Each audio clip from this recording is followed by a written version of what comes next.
The Boy and the Paper Sky. Once there was a boy named Kale.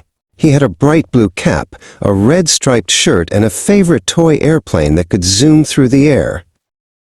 Kale loved to play, but he often played all by himself in his garden. He wondered if there was someone else who liked airplanes as much as he did.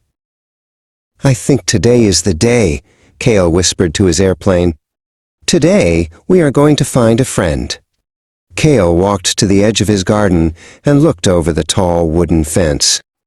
The world outside looked very big, but Kale felt very brave.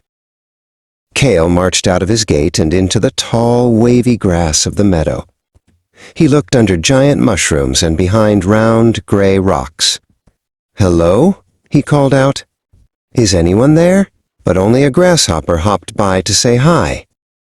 He reached a sparkling blue pond.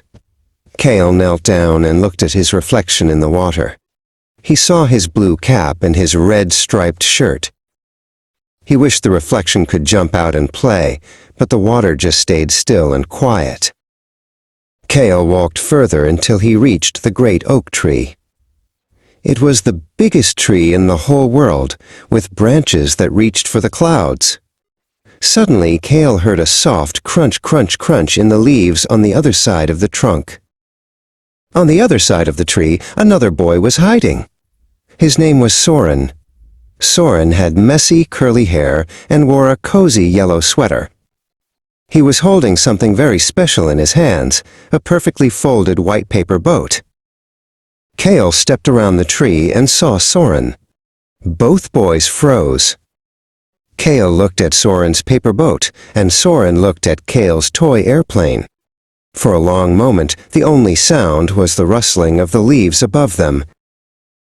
Kale smiled, a big, friendly smile. He held out his red airplane. "Do you want to see it fly?" he asked. Soren's eyes lit up.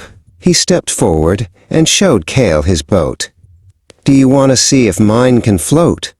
Soren replied. They ran back to the sparkling pond together. Kale launched his airplane into the wind, and Soren gently placed his boat on the water.